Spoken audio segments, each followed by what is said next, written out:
আগের জালেম থেকে যদি কেউ শিক্ষা না নিয়ে পরে আবার জালেম হন, আল্লাহ কিন্তু ধরবে যে দেখো নাই চোখের সামনে কি ঘটায় দেই। তুমি যদি শিক্ষা না নাও, মনে রাখবা পতিত জালেম যে ওর সাথে আমি আল্লাহ যা আচরণ করেছি, পরবর্তী জালেম ওর সাথে আরো ভয়ঙ্কর অবস্থা হবে। এটা মাথা রাখতে হবে।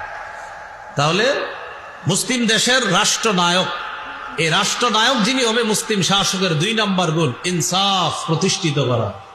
সহিহ বুখারীর একটা হাদিস লিখে রাখার মতো, সারা দুনিয়ার মানুষকে বুক ফুলিয়ে বলার মতো একটা হাদিস। হাদিসটি আমি বলি, বাংলাগুলা মনে রাখলে চলবে আপনাদের।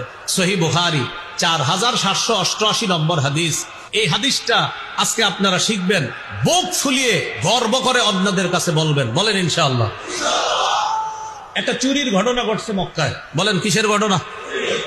বলেন মাখজুমি নামক সম্ভ্রান্ত বংশীয় এক নারী চুরি করছে। একজন সম্ভ্রান্ত বংশীয় নারী কি করছে?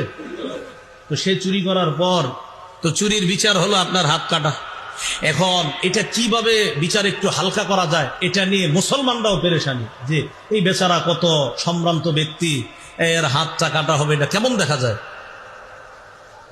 আয়েশা সিদ্দিকা রাদিয়াল্লাহু তাআলা আনহার বর্ণনা, সাহাবায়ে কেরাম পরামর্শ করে বলল, আগে হাদিসটা